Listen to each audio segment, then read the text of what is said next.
안녕하세요. 심리맨입니다. 심리맨 TV 채널은 심리와 마음에 관한 이야기를 나누는 심리 전문 채널입니다. 오른쪽 하단에 구독 버튼을 누르시면 이 채널을 잊지 않고 받아보실 수 있습니다. 리얼리티 트랜서핑 제1권 강독을 계속 이어나가고 있는데요.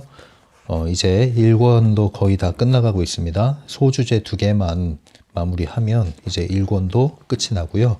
그러면 이제 2권을 했기 때문에 마지막 3권을 남겨놓고 있습니다. 그래서 순서가 리얼리티 트랜서핑 2권 강독 끝냈고요. 그리고 지금 하고 있는 1권 강독이 끝나면 리얼리티 트랜서핑 제3권으로 이어지겠습니다.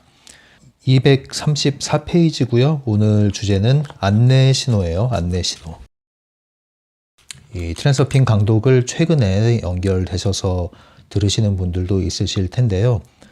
순서를 물어보시는 분이 있어요. 어떤 걸 먼저 해야 됩니까? 이런 말씀을 하시는데 뭐 정해진 건 없습니다. 그런데 굳이 순서를 정해달라고 한다면 리얼리티 트랜서핑 시리즈가 있죠. 1, 2, 3권 시리즈. 이 시리즈를 먼저 보시고요. 그리고 나서 단행본 있죠. 노란색 책. 트랜서핑의 비밀이 있습니다. 이렇게 보시는 걸 권장을 해드리는데 뭐 순서가 이렇게 바뀌어도 상관없어요. 단행본을 먼저 보시고 나서 1, 2, 3권으로 가셔도 상관이 없습니다.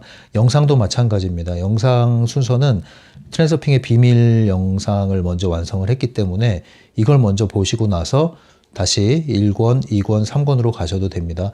지금 현재는 2권을 먼저 끝냈고 1권을 이제 마무리하는 중이고 3권으로 갈 예정이잖아요. 그래서 트랜서핑의 비밀을 먼저 보고 오시면 아마 1, 2권이 다 끝나 있을 테니까 그런 방식으로 하셔도 상관이 없습니다. 그리고 어떤 분들은 이것을 영상만 봐도 됩니까? 아니면 책과 함께 봐야 됩니까? 하는데요. 책을 같이 보시는 게 좋죠. 아무래도 책을 기반으로 하고 있고요. 그리고 영상은 여러분들이 보조하기 위한 수단이지 책을 여러분들이 이해하기 위한 것이기 때문에 책을 구비를 하셔서 함께 보는 게 좋겠고요. 그리고 책을 가지고 이 영상을 활용할 때는 가급적 여건이 되시는 분들은 노트와 필기구를 준비하셔서 메모를 하시면서 밑줄도 긋고 또 떠오르는 걸 또 적어 나가시면서 공부하듯이 집중을 하셔서 하시면 훨씬 더 여러분들 통찰이 많이 생길 겁니다. 다시 한번 말씀드리지만 트랜서핑이라는 이 책은 좀 특이한 책이에요. 어느 한 곳에 분류하기가 어렵죠.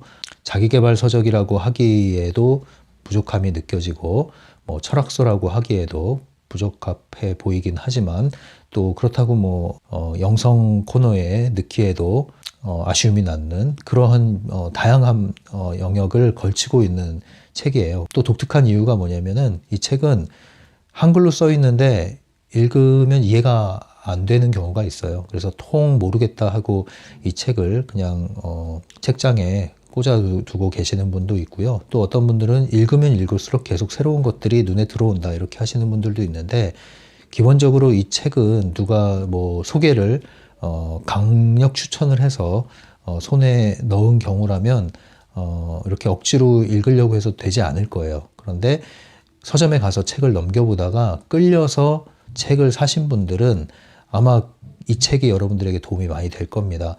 트랜서핑은 끌리는 분들에게 다가가는 책이고요. 또 그러한 시점에 만나야 도움이 되는 책입니다. 어느 정도의 의식의 기반이 여건이 조성이 돼야 이러한 내용들이 눈에 들어오게 돼 있고 이해가 되기 시작하는 거거든요.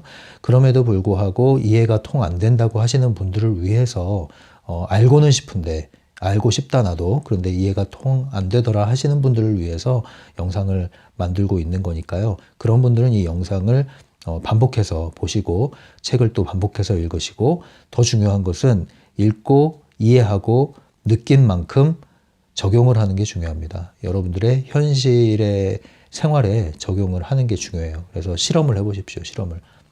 위험하지 않은 실험이니까요. 여러분들이 배운 것부터 할 수 있고 하고 싶고 하면 되는 만큼 적용을 해나가시고요.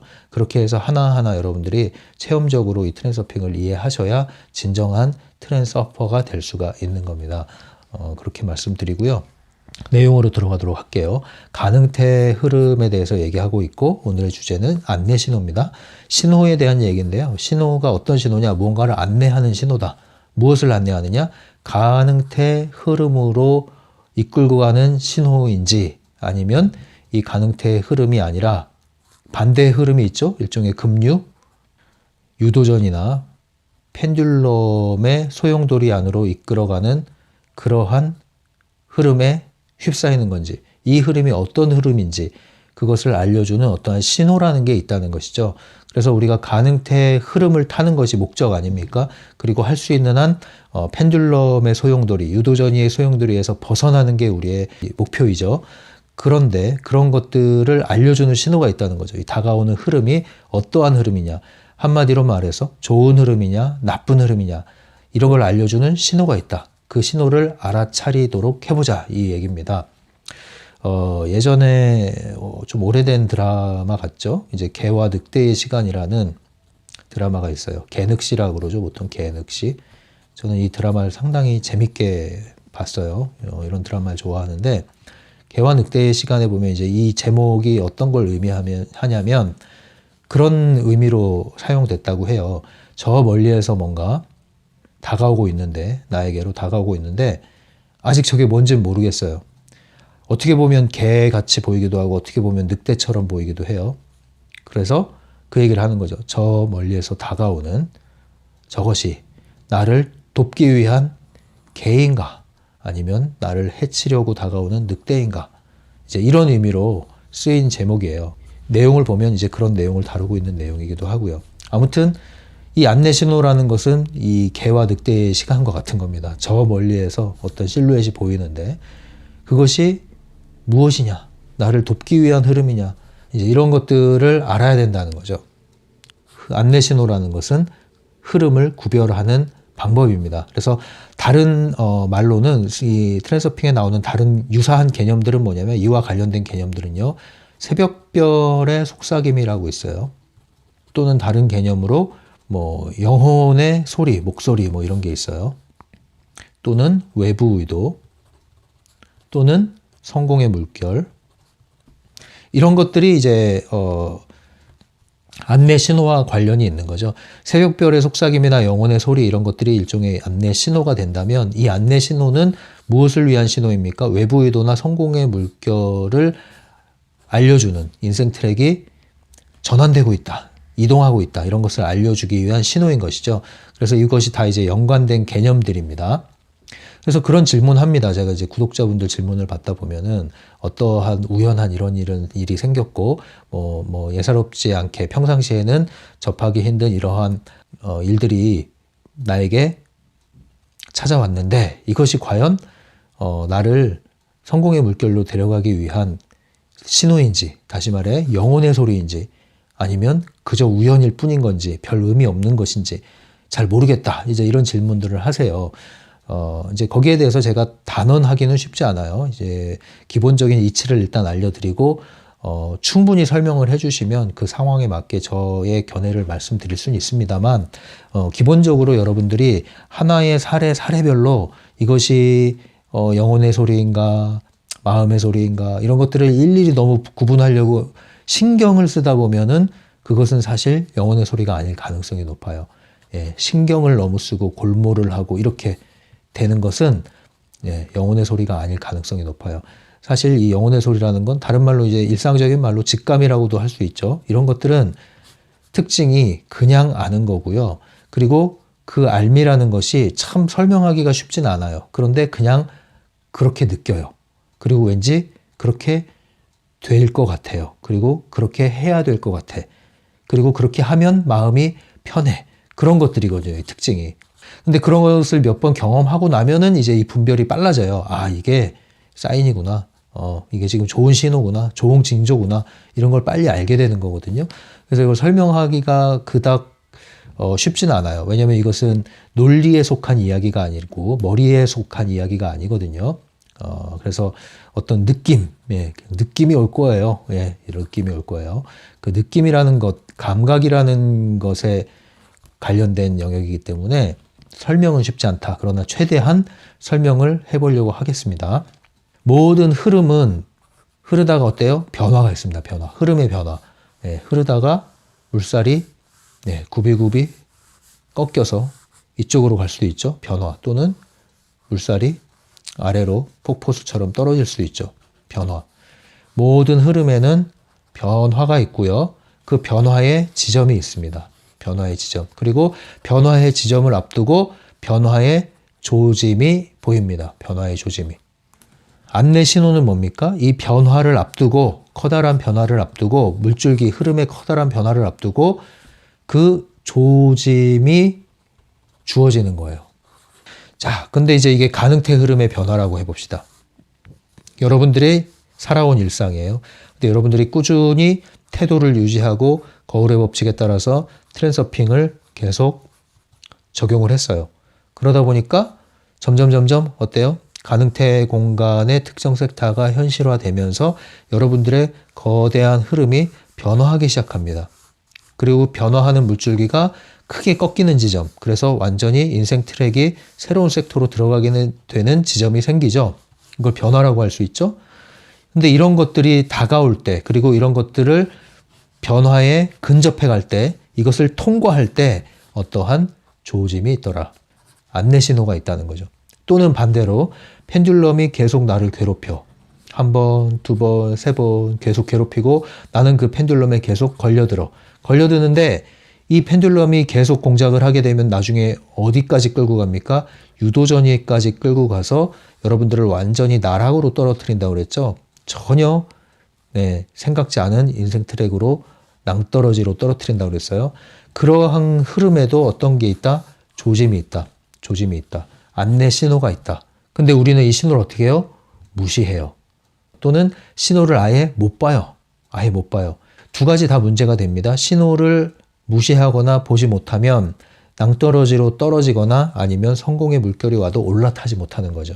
그래서 여러분들이 유도전이로 빠지진 않았겠지만 성공의 물결도 타지 못하는 일이 벌어질 수도 있는 겁니다. 그래서 이러한 조짐이 왔을 때, 흔히 뭐 기회라고도 하죠. 좋은 의미로 얘기하면 기회, 나쁜 의미로 얘기하면은 하인리히의 법칙이라고도 하잖아요. 심리학에서는 한 번에 큰 문제가 터지기 전에는 사소한 문제들이 반복돼서 일어난다. 그래서 그것이 일종의 사인이라는 거예요. 근데 그걸 우리가 무시했을 때 큰 재난이 덮칠 수도 있다. 이런 얘기를 하죠. 그래서 이 책에서는 이제 징조라는 말을 쓰거든요. 징조. 이렇게 이해하시면 돼요. 이제 흔히 우리가 뭐 미신 또는 징크스 이런 얘기를 하잖아요. 미신이나 징크스를 믿느냐 안 믿느냐 이거예요. 믿느냐 안 믿느냐. 이거를 받아들이냐 받아들이지 않느냐. 이러한 징조가 실제로 적용이 되냐 안 되냐, 이것은 이러한 미신이나 징크스 같은 것을 받아들이냐 받아들이지 않느냐에 달려있다. 사실은 이것을 철썩 믿는 사람에게는 그것이 실제가 되고 이것을 아예 먹이를 주지 않는 사람한테는 아무런 영향을 미치지 않는다. 그러나 이제 중간도 있을 수 있다는 거죠. 완전히 믿지는 않지만 어느 정도 걱정하고 우려하고 의심하고 그러면 뭐 어느 정도 영향을 받는다, 이런 거예요. 결국은 미신이나 징크스가 실제로 있냐 없냐, 그 문제는 그것을 실제로 믿냐 받아들이냐 안 받아들이냐, 그것에 좌우된다는 것이죠. 결국 우리의 태도, 생각에 달려있다. 이렇게 이제 이해하시면 돼요. 징조라는 건 크게 좋은 징조와 나쁜 징조가 있잖아요. 좋은 징조와 나쁜 징조. 나쁜 징조를 우리가 이제 뭐 불길한 예감 이렇게 얘기를 하는데 이것도 마찬가지죠. 이 불길한 예감이 실제로 영혼의 소리, 직감에서 오는 중요한 우리에게 알림을 주는 사인일 수도 있지만, 또 한면으로는 우리가 불길하게 생각하는 먹이를 줌으로써, 그러한 태도를 취함으로써 별것이 아닌 것을 그러한 나쁜 징조로 만들어내는 일이 있을 수 있다, 이 얘기를 하는 거예요. 그래서 안내 신호라는 것을 얘기하면서 선을 긋는 거죠. 선을 긋는 거예요. 소위 말하는 징조라는 거, 소위 말하는 뭐 미신이라는 거, 징크스라는 거, 이런 것들은 대부분 우리의 생각과 태도가 만들어낸 것이고, 여기서 말하는 안내 신호라는 것은 가능태 흐름을 알려주는 신호, 또는 유도전이에 빠지기 전에 나타나는 신호, 이러한 실제적인 에너지 차원에서의 신호는 이것과는 좀 차원이 다르다. 이렇게 이제 구분을 하는 겁니다. 그렇기 때문에 이러한 질문에 답하는 게 쉽지가 않아요. 여러분들 일상에서 뭐 천사의 숫자 이런 얘기를 하죠. 11시 11분, 뭐 4시 44분, 뭐 10시 10분, 예, 뭐 이런 식으로 이제 숫자가 반복되는 걸 보면 의미 있게 보시잖아요. 이거 역시도 여러분 이 숫자 자체가 뭐 엔젤 넘버다 이런 얘기를 하는데 그것을 무턱대고 그렇게 받아들이셔서는 안 됩니다. 이거는 이제 다분히 심리적인 영향도 있기 때문에 이런 것들을 구분을 해야 돼요. 이걸 다 배제하고 과학이라는 게 그거잖아요. 이제 아님을 증명하는 거야. 아니라는 걸 반박을 계속하는 거예요. 근데 아니라고 할 수 없는 부분, 계속 반박을 해보는데 반박할 수 없는 부분이 있어. 그리고 반박이 안 돼 더 이상. 참이 아니라고 해보려고 했는데 참이 아니라고 할 수가 없어. 그럼 참이 되는 거예요. 그런 식으로 접근을 해서 이 안내 신호를 구분해서 받아들여야 된다는 거죠. 그러지 않으면 여러분들은 이러한 사소한 엔젤 넘버 같은 것에 여러분들이 현혹이 돼버려요. 그래서 사소한 사인에 크게 의미를 부여하려고 하는 신경을 쓰게 됩니다. 그러한 머리를 쓰게 돼요. 그래서 이걸 침소봉대라고 그러죠. 이제 침소봉대. 크게 부풀리는 거예요. 그러면 그러다 보면 이게 맞는 경우도 있거든요. 정말로 잘 되는 경우도 있어요. 그러면 이거를 엄청나게 의미를 부여를 해요. 근데 사실 그게 아니란 말이죠. 사실은 우연일 경우가 있어요. 진짜로 우연일.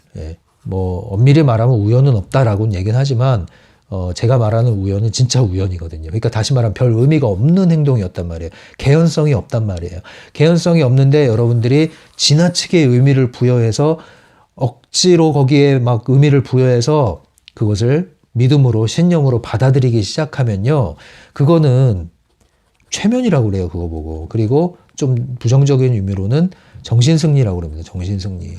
여러분들이 최면 상태에 빠지거나 정신승리를 하면서 사는 것은 트랜서핑이 아니에요. 그런데 이러한 정신승리를 하면서 시크릿이나 트랜서핑을 할 수도 있거든요. 그렇게 되면 여러분들 그게 심리적으로 굉장히 안 좋아집니다, 여러분. 신경쇠약에 걸리고요. 여러분들이 합리적인 판단을 할 수가 없게 돼요. 물론 이 트랜서핑은 합리를 초월하죠. 그러나 합리의 기반을 무시하지 않습니다. 그런데 이런 방식으로 여러분들이 생활을 하게 되시면 기본적인 합리적인 사고와 판단조차도 제대로 할 수 없는 일이 벌어지게 돼요.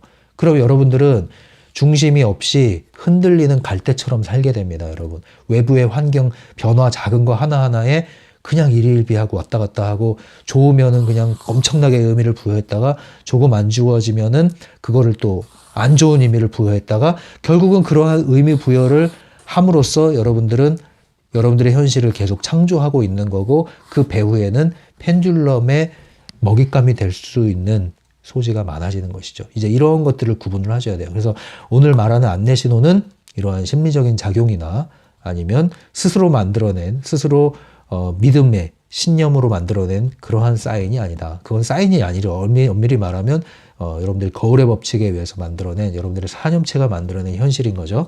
그거는 구분을 하자. 그러니까 여러분들이 이제 생활 속에서 그런 걸 잘 하셔야 돼요. 뭐 접시가 깨졌는데 아이고 오늘 재수가 없으려고 그러나 아니면 뭐 빨간색으로 글씨를 쓰면 안 된다. 아 오늘은 뭐 되는 일이 하나도 없네. 이런 생각을 하시는 게 별로 좋지 않다는 거죠. 그것은 어떤 징조가 있다기보다는 그러한 징조를 사실은 현실로 만들어내는 거예요. 여러분들의 사념이. 그래서 그런 생각은 별로 좋지 않아요. 그럼 이제 안내 신호라는 건 뭐냐? 여기서 말하는 안내 신호는 가능태 흐름에서 일어나게 될 그 사건을 미리미리 이제 알려주는 것이죠. 그래서 여러분들의 인생 트랙이 변화하려고 하고 변화를 통과하는 과정, 거기서 일어나는 일을 얘기해요. 그럴 때는 항상 어떠한 신호가 있다. 평상시엔 몰라요. 평상시에 신호가 안 와요. 흐름이 변화가 없을 땐 신호가 없죠. 근데 흐름에 변화가 생기기 시작하면은 물소리가 달라지고 물줄기가 달라진단 말이에요.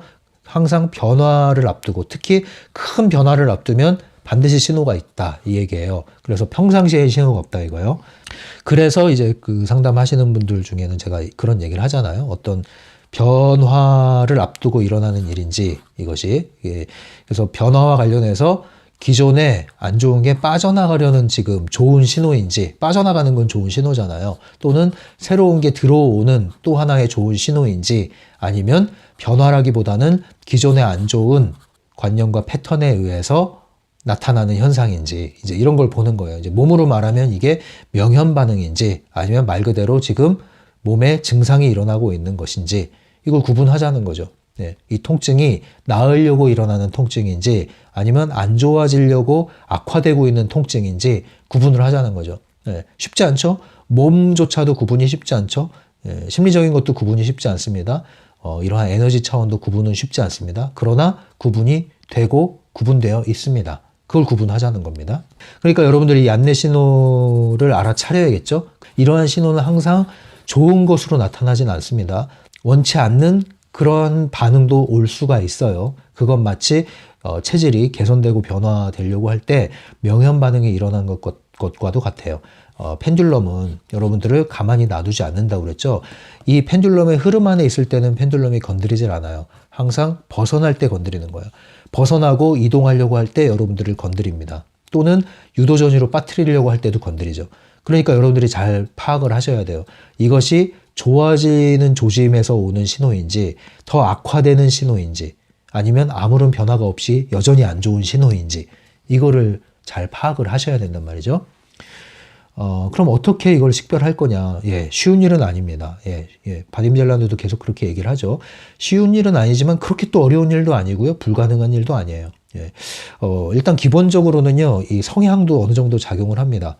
MBTI로 말하면은 뭐 저의 얘기를 하면 저는 예전에 ISTJ였다가 INTP로 바뀌었죠. 엄밀히 말하면 바뀐 게 아니라 이게 저의 본래의 유형인데 오랜 세월을 ISTJ라는 껍데기를 가지고 살았던 것이죠. 어떻게 그렇게 할 수 있을까요? INTP를 가지고 살아봤더니 너무나 자유롭고 만족스러웠던 거죠. ISTJ를 벗어났더니 너무나 행복한 거예요. 근데 오랜 세월을 ISTJ로 살았어요. 그래서 초창기에는 대학교 2, 3학년 때까지는 계속 검사를 하면 ISTJ가 나왔어요.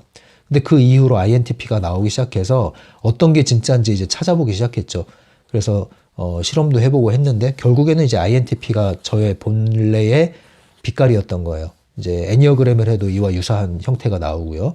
그러니까 INTP로 살았어야 될 사람이 ISTJ로 살았으니 얼마나 힘들게 살았겠어요.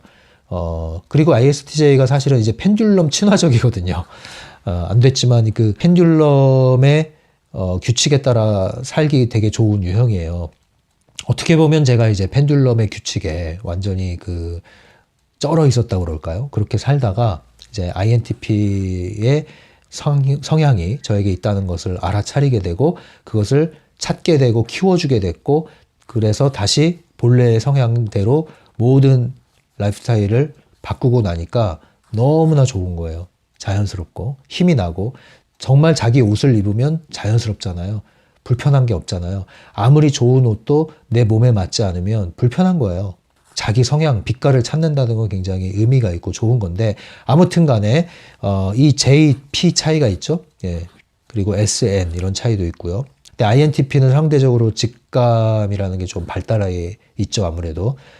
그래서 성향별로도 어느 정도 차이는 있습니다. 그래서 기본적으로 이런 걸 잘 알아차리시는 분들도 있고요. 잘 못 알아차리시는 성향을 가지신 분들도 있어요. 근데 그런 분들은 그 성향에 맞게 또 접근을 하면 얼마든지 개발이 가능하고 또 알아차릴 수도 있고요. 그래서 너무 걱정할 필요는 없습니다. 이런 경우도 있죠. 예를 들면 어떤 분이 지금 이 남자가 내 결혼 상대가 맞다면 오늘 키스를 하게 해주시고요.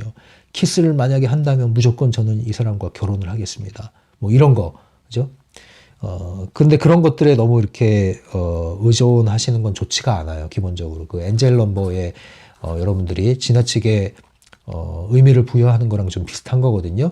그러니까 이제 주제 넘은 해석을 할 수가 있어요. 그래서 그것은 그렇게 권장해드리진 않습니다. 약간 우스갯소리로 그런 게 있잖아요. 성경을, 여러분들 이제 교회 다니시는 분들 성경, 딱 펴가지고 주님 말씀을 주십시오 하고 성경 아무데나 피잖아요. 폈더니 뭐가 나와요? 그대에게 남편이 5이 있었고 지금 있는 남편도 너의 남편이 아니니 이런 말씀 피면은 그거 어떡할 거예요? 그러니까 여러분들이 매사에 그런 방식으로 사는 건 좋지가 않아요. 그래서 항상 기본적으로 사고력과 합리적인 사고를 기반으로 해서 그것 이상으로 나아가는 게 건강한 발달인데 그것을 무시해버리거나 충분히 갖춰지지 않은 상태에서 여러분들이 이런 것을 접하게 되면은 이 지지개반이 없기 때문에 엉뚱한 데로 간단 말이에요. 그래서 엉뚱한 데로 빠지지 않으시라고 제가 심리학적인 거하고 같이 좀 버무려가지고 말씀을 드리는 겁니다. 인생을 도박하듯이 사시면 안 돼요. 인생을. 그래서 신호를 잘 의식을 하고 이 관찰자가 돼서 주의 깊게 살필 필요가 있는데요. 제일 좋은 거는 알아질 때까지 기다리는 거예요. 판단하지 말고 기다리기만 해도 알아지는 날이 오거든요. 근데 우리는 너무 조급하죠. 당장에 뭔가 판단을 하고 싶어요. 빨리 알고 싶어요. 그래서 주제 넘은 해석을 자꾸 하는 거예요. 그러지 말란 말이에요. 잘 모르겠으면은 기다리시면 돼요. 근데 못 기다리니까 자꾸 판단을 하려고 그래요. 빨리 결론을 내라는 거죠. 이게 뭔가. 빨리 설명을 하라는 거죠. 빨리 알려달라는 거죠. 그럴 때는 차라리 바라보고 있으란 말이에요. 관찰자로. 그냥 바라보고 내버려두기만 해도 결국은 알게 될 날이 와요. 진짜 흐름을 알게 되는 것은요. 진짜 안내 신호를 제대로 인식하는 방식은 그냥 아는 거거든요. 그게 직감이잖아요. 그냥 아는 거예요. 왜 그런데 설명하라고 그러면 잘 모르겠어, 지금은. 근데 그냥 왠지 그래. 근데 그 확신이 흔들리는 확신이 아니야. 그런 거라니까요. 그래서 이건 뭐지? 이런 태도가 좋아요. 잘 모를 때는. 이거 뭐지? 한번 좀 지켜볼까? 이런 태도가 좋다는 거죠. 그래서 우연히 뜻하지 않게 일어나는 일에 대해서 무조건 빠르게 습관적으로 반응하거나, 여기는 이제 주로 저항하는 걸 말하죠. 그렇게 하지 마시고 일단은 열어두고 어떻게 흘러가는지 지켜보세요. 지켜보는 것만 해도 여러분들 성공하는 거예요. 어떤 신호는 그 인생 트랙을 이동을 하기 위해서 내려놓을 것을 요구할 때가 있어요. 아까 말한 그 명현 반응 같은 거거든요. 기존에 있던 것을 다 내려놓아야만 통과되는 게 있어요. 그럴 때 자꾸 이제 그 신호가, 그럴 때 오는 신호가 주위의 환경에서 질리게 만드는 거죠, 뭐를. 내려놓으란 신호예요. 네. 인간관계든 어떤 일이든 뭔가 더 이상 거기에 미련이 없게 만드는 거죠. 그게 뭐예요? 내려놓으란 신호예요. 내려놔야 이동이 되는 거예요, 그럴 때는. 그 신호가 다양하게 오는 거예요. 사람의 상황에 따라서. 그럴 때는 정리를 잘 하시고, 마음을 정리를 잘 하시고, 환경 정리를 하셔야 돼요. 그래야 새로운 것들이 확실하게 들어옵니다, 여러분. 여러분들이 이동할 때 가지고 갈 수 있는 게 있고, 가지고 갈 수 없는 게 있어요. 예를 들면 뭐 이제 공항 검색대를 통과하잖아요. 그래서 뭐 신호에 걸리면 여러분 못 가지고 가잖아요. 어딘가 전환을 할 때, 뭐 국경을 넘을 때 그런 걸 하잖아요. 국경을 넘을 때.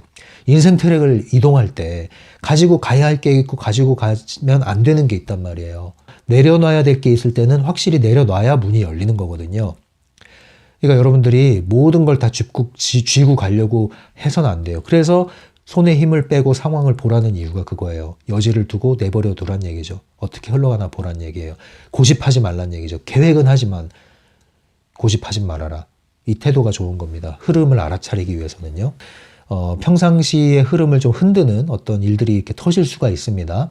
그런 일들이 터졌을 때 그걸 여러분들이 잘 살펴볼 필요가 있어요. 무조건 의미 부여하라는 뜻이 아니라 살펴볼 필요가 있단 말이에요. 그래서 어떤 경우는 그걸 통해서 메시지를 읽어낼 수도 있습니다. 예. 저 같은 경우에 이제 그 양쪽 다리에 이제 굉장히 이거 부었다고 그랬잖아요. 붓고 그래서 막 아팠잖아요. 근데 이런 일을 통해서도 저는 메시지를 읽어낸 거죠. 어떤 인생 트랙이 큰 트랙을 이동하는 건 아니지만 이제 다음 섹터로 이동하기 위해서 내가 내려놔야 될 게 무엇인가, 배워야 될 게 무엇인가, 이것에 대해서 메시지를 저는 읽어냈습니다. 그걸 알고 나니까 훨씬 마음이 편해지고 가벼워지고 안정이 되는 걸 느끼고 있고 지금도 그걸 유지하고 있거든요. 예. 그러니까 이제 그렇게 통과해야 될 걸 통과하게 되면은 알게 되는 거예요. 스스로 알게 돼요. 그 안에서. 그리고 이러한 것이 가능태 흐름인 경우에는 항상 그러한 변화를 알아차리고 그 변화에 올라탔을 때 결과는 뭐냐면 훨씬 더 편안해져야 돼요. 가능태 흐름을 따른다는 것은 최소한의 힘을 사용해서 최대한 많은 것을 이루어내고 최소한의 저항으로 목표물에 다다라는 거. 그것이 성공의 물결 가능태 흐름의 특징이잖아요. 외부 의도의 특징이잖아요. 그리고 균형이 잡히는 거죠. 그거는 치우침에서 균형 잡힘으로 가는 거죠. 그러니까 이러한 흐름에 올라탔다는 것은 그렇게 했을 경우에 그 결과는 뭡니까? 훨씬 더 편안해져야 돼요. 훨씬 더 자연스러워져야 돼요. 훨씬 더 가벼워져야 돼요. 훨씬 더 밝아져야 돼요. 그게 아니라 훨씬 더 복잡해지고 무거워지고 조급해지고 이것은 아니라는 거예요. 그거는 여러분들이 이제 급류를 타고 가는 거예요. 그러니까 그 결과를 통해서도 알 수 있단 말이에요. 그걸 따랐을 때. 그래서 실험을 해보라는 얘기죠, 여러분들이.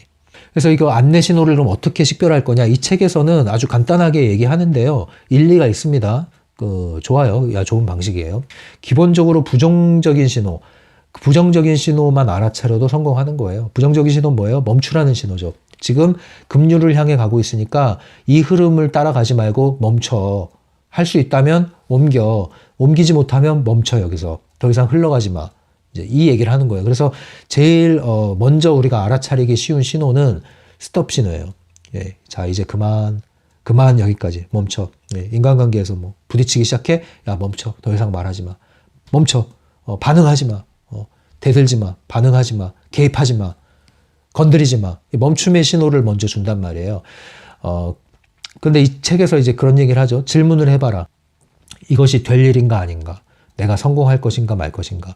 내가 그걸 할 수 있을까 없을까? 이게 좋은 건가 나쁜 건가? 위험한가 위험하지 않은가? 기타 등등 이제 질문을 하는 얘기예요. 질문을 하고 스스로 체크를 해봐라. yes, no가 나온다 이거죠. 예. 그러니까 스스로 질문을 하고 거기에 대해서 직감적으로 답을 해보란 얘기인데요. 이것이 쉽지 않을 수도 있어요. 이것이 왜냐하면 항상 중요성 제로 상태가 되지 않으면 이 답이 오염이 되거든요. 예. 우리의 항상 기저에 신념이 있잖아요. 이 신념이 비합리적일 때는 이 선택 과정 자체가 왜곡이 돼버려요. 그래서 질문을 하고 답을 하는 게 믿을 수가 없게 되죠. 신뢰도가 떨어지게 돼 있단 말이에요. 그래서 중요성 제로 상태에 놓였을 때는 이게 타당합니다.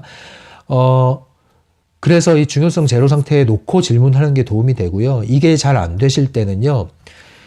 몸이라는 게 머리보다 정확하거든요. 머리보다 마음, 감정이 더 솔직하고 정직하죠. 감정은 또 몸으로 나와요. 그래서 몸이 더 정직해요. 몸은 못 속여요. 그래서 우리 몸의 느낌을 살피는 것도 도움이 돼요. 이런 것을 선택을 앞두고 시나리오를 써보는 거죠. 예, A, B 이걸 선택했을 때 저걸 선택했을 때 시나리오가 펼쳐지잖아요. 그때 내 몸이 어떻게 반응하냐 이거죠. 예. 그래서 일단 자꾸 해보셔야 돼요. 뛰어들어 보셔야 돼요. 그럴 때 내 몸의 상태를 보시면 돼요. 내 몸이 힘이 솟느냐, 에너지가 안정이 되느냐, 가벼워지느냐, 의욕이 솟느냐, 아니면 그 반대냐, 무거워지느냐, 발걸음이 무거워지고 머리가 복잡해지고 힘이 빠지고 이러느냐, 짜증이 올라오고 이러냐, 뭐냐 이거죠. 몸의 신호는 정직합니다. 예. 그리고 감정의 신호도 비교적 정직합니다. 머리에 비해서. 머리는 우리를 속입니다. 우리의 왜곡된 신념이 있다면 머리는 왜곡된 신념을 지지하기 위해서 마음을 설득하는 일을 합니다. 마음을 설득해요. 그래서 억지 해석이 나오는 거예요. 머리로 하려고 하니까. 그래서 이걸 잘 구분을 하시고 잘 모를 때는 몸의 상태를 민감하게 보시면은 거의 정확합니다. 그래서 왜 그런 거 하잖아요. 오링 테스트. 한의학에서 할 뿐만 아니라 정신물리학이라고 그러잖아요. 마음의 상태를 몸으로 나타나서 이 몸을 체크함으로써 마음의 상태를, 에너지 상태를 체크할 수 있잖아요. 그래서 이제 뭐 그 홉킨스 박사가 이런 거 책도 많이 냈잖아요. 정신물리학적인 테스트하는 방법도 이 정신물리학이라고 그러죠. 그래서 마음의 에너지 상태와 몸의 반응 이런 것들이 이제 연결이 돼서 몸을 통해서 우리의 마음의 에너지 상태를 체크할 수 있는 그러한 방식을 소개한 책도 있는데요. 아무튼 그러한 방식으로 여러분들 점검을 해보시면 되겠어요. 몸이 사느냐, 몸이 점점 움츠러드느냐, 기운이 살아나느냐, 죽느냐, 예. 꽃이 피느냐, 지느냐, 움츠러드느냐 이런 방식으로 몸의 반응을 잘 살피는 것도 여러분들의 마음의 상태를 점검하는 데 도움이 많이 됩니다. 그래서 머리보다는 감정이 더 믿을만하고 감정보다는 몸이 훨씬 더 정직하다 이런 얘기를 하고요. 머리라는 것은 보통 우리의 영혼의 소리를 가로막고 그것을 재단하기가 쉽거든요. 보통 펜듈럼이 머리를 잘 사용하잖아요. 머리를 쓰지 말란 얘기는 아닙니다만 이런 사고의 합리에 지나치게 이것에 편중돼서 갇혀 있어서는 안 된다. 이런 걸 체크하려면은 우리는 마음에 대한 문을 열려야 되고요. 감정에 대한, 몸에 대한 감각 이런 것들이 다 열려야 되거든요. 그래서 그런 질문에 대한 답을 찾을 때 이 답 찾는 게 쉽지 않을 때, 그리고 이런 왜곡된 관념 때문에 정직한 반응이 나오지 않을 것 같을 때는 할 수 있는 한 여러분들의 몸의 반응을 잘 살펴보시는 게 도움이 되고요. 심지어는 이런 몸의 반응조차도 왜곡이 돼 있는 경우가 있어요. 그런 경우에는 이제 펜듈럼에 굉장히 많이 저당 잡혀 있는 거죠, 인생이. 그래서 내 의식이 잡혀 있을 뿐 아니라 내 몸도 많이 펜듈럼에 점유당해 있다. 이렇게 보셔야 되거든요. 그래서 몸의 반응조차도 왜곡되어 있는 경우가 있어요. 그럴 때는 이제 의지를 사용해야 되는 거거든요. 의지를 사용해서 결단을 하고 선택을 해서 움직여야 되는 부분이 있는데 이 정도 수준이 되신다면 그때는 심리적인 도움이 좀 필요한 상황입니다. 에너지가 많이 약해진 상황이라고 볼 수 있고 오랜 동안 휘둘려 왔다. 오랜 동안 선택권을 잃어버리고 사념체에 의해서 휘둘려 왔다. 이렇게 볼 수 있기 때문에 이런 것들을 빼내는 작업이 또 먼저 필요하다고 볼 수가 있겠습니다. 자, 그러면 이제 책을 읽고서 마무리하도록 할게요. 페이지 234페이지. 234페이지. 가장 보편적으로 알려져 있는 형태의 신호는 징조다.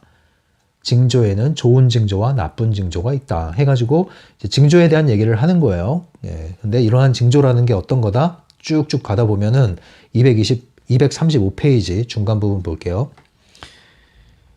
징조를 믿으면 그 징조는 인생의 사건들을 형성하는데 가담한다. 네, 그래서 징조에 대한 반응에 따라서 어떤 결과가 오느냐를 얘기하는 거예요. 첫 번째가 믿는 경우, 이 징조를 믿는 경우, 받아들이면 네, 그것은 실제로 그러한 일들이 벌어진다 이거예요. 두 번째, 징조를 믿지 않고 의심하면 징조의 영향력은 약해지기는 하지만 여전히 존재하게 된다. 예, 그러니까 믿지는 않지만 혹시 그런 게 있지 않을까라고 하면 여전히 그러한 징조가 그 사람에게는 나타나게 된다 이 얘기고요. 이제 세 번째, 징조를 믿지도 않고 거기에 아무런 관심도 두지 않으면 그것은 당신의 삶에 아무런 영향도 미치지 않을 것이다. 예. 이런 나쁜 징조, 불길한 징조 이런 것들에 대한 것을 받아들이지 않고 아예 관심이 없으면 그 사람한테 영향을 안 미친다. 결국에는 그것을 어떻게 받아들이냐에 대한 생각, 마음, 태도, 신념에 따른 결과이지 실제로 그것이 어떠한 징조의 의미를 갖고 있는 것은 아니다 이 얘기예요. 그러한 형태는 여기서 말하는 안내 신호와는 상관이 없는 거다 이거예요. 내 마음이 일으킨 거기 때문에. 예. 뭐 4라는 숫자가 동양에서는 안 좋은 거지만 또 서양에서는 13이라는 숫자가 안 좋은 숫자고요. 근데 서양인이 동양에 와서 4라는 숫자에 의미를 부여하지 않는 한 444라는 숫자를 봐도 아무런 영향을 받지 않는다는 거죠. 이 뉴질랜드의 미신 중에 하나는 실내에 우산을 이렇게 펴서 놓으면은 그 이제 안 좋은 의미라고 얘기를 하더라고요. 예. 근데 이거 뭐 모르면은 아무런 의미 없잖아요. 집에서 우산 말릴 때 이렇게 펴는 게 무슨 의미가 있겠어요? 네. 그런 거죠. 이런 것들은 실제 사인과는 관련이 없다 이 얘기를 하는 겁니다. 235페이지 맨 하단. 하지만 그것을 어떻게 해석해야 할까? 우리는 해석에는 신경 쓰지 않을 것이다.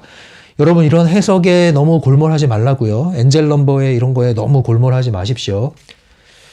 계속 읽을게요. 그것은 별로 소득 없는 일이다. 네, 그렇죠.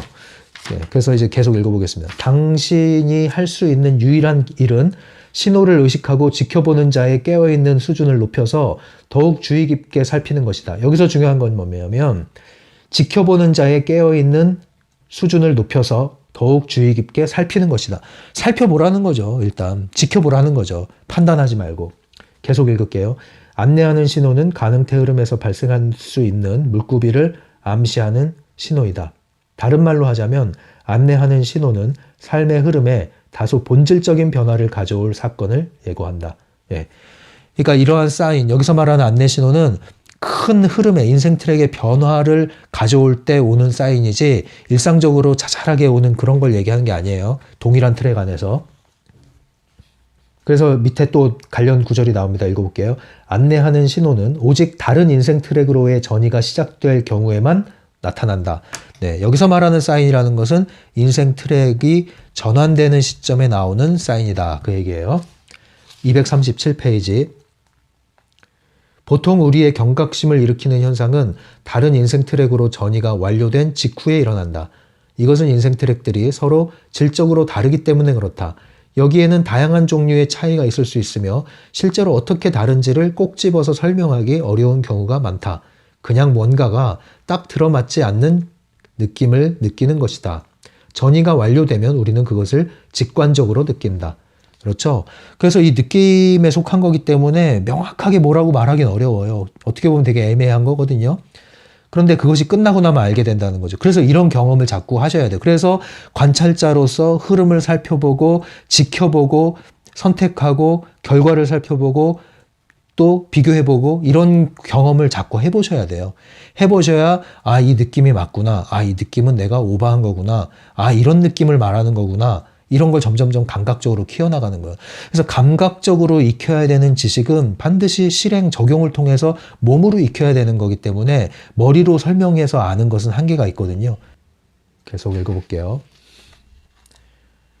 사람들은 흔히 첫 번째 경고를 무시한다. 전이가 계속되면 두 번째 경고가 나타난다. 그 다음은 세 번째 경고가 나타나고 그가 세 번째 경고 이후에도 멈추지 않으면 최종 트랙에서 일어나게 되는 일이 벌어진다. 이거예요, 유도전이. 네. 급류로 떠밀려가는 흐름도 있죠. 이러한 흐름도 인생 트랙이 나락으로 떨어지는 거죠. 큰 변화죠. 조짐이 있다는 얘기예요. 하인리의 법칙이라고 얘기했죠. 조짐이 있다는 얘기예요. 근데 그거를 무시하거나 봤는데 무시하거나 아니면 아예 못 보거나 그럼 문제가 되는 거예요. 운전을 하는데 신호를 봤는데 무시해. 사고 나는 거예요. 신호가 아예 안 보고 지나가. 큰 사고가 나는 거예요, 여러분. 그러니까 삶에서 이러한 신호가 올 때 조심하라. 근데 운전할 때도 신호등이 항상 있는 건 아니죠. 교차로에서 있고 건널목에서 있죠. 마찬가지예요. 우리의 삶의 인생 트랙이 바뀔 때 신호등이 있는 겁니다. 신호등이 있을 때 잘 보시라. 모르면 함부로 판단하지 말고 지켜만 보시라. 그 정도만 해도 성공한다. 근데 우리는 아예 그냥 깜깜이로 그냥 저돌적으로 가버리잖아요. 문제 되는 겁니다. 그래서 삶에서 일어나는 이런 일들을 여러분들이 잘 받아들이고 가실 필요가 있어요. 자, 근데 이제 바딤이 계속 이렇게 얘기합니다. 말했듯이 신호를 명확히 해석한다는 것은 대단히 어려운 일이다. 그래서 여러분들이 이게 너무 답답하니까 누굴 찾아가요? 점집을 가는 거예요. 네, 그러지 말라고요, 여러분. 이 감각을 키우는 게 핵심이에요.